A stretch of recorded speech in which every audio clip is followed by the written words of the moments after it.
I believe fundamentally in the power of being vulnerable.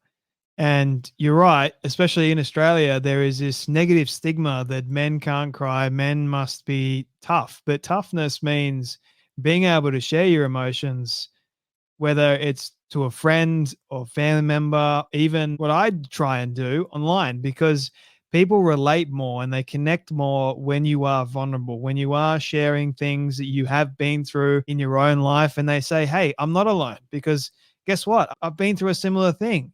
And if I can share some of my story and the things that I have been through in my book and not be afraid of blowback, like who is someone to say, to me, why are you sharing this? Like, you shouldn't do that. Like, who is someone to say that to me? Honestly, it is more a reflection of what's going on in their own mind, in their own heart. They need to really sit down and for themselves think, well, what's going on in my own heart and my own mind that would make me want to condemn someone else for sharing their own story? Because every story has value to it.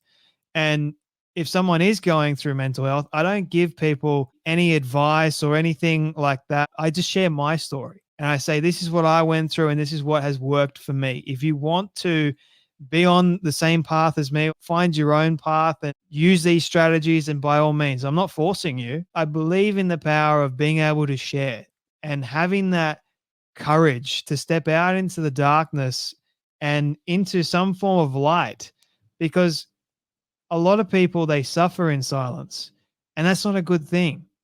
They bottle things up inside, and that's what I did for a long time. I kept quiet because I believed that my story didn't matter and my experiences didn't matter at all, and that just made me miserable. It made me a very angry, a very uncontent and unfulfilled person.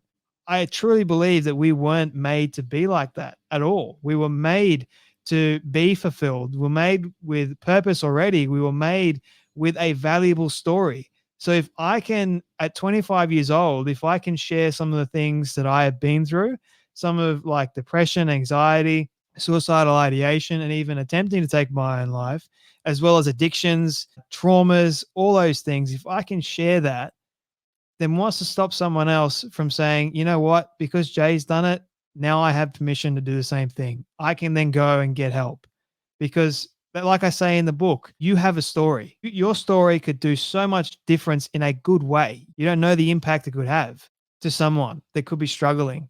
So if you don't know, that excites me. Once again, why hold back? I know some people might not be ready to share, and that is totally fine as well. No one's forcing you to.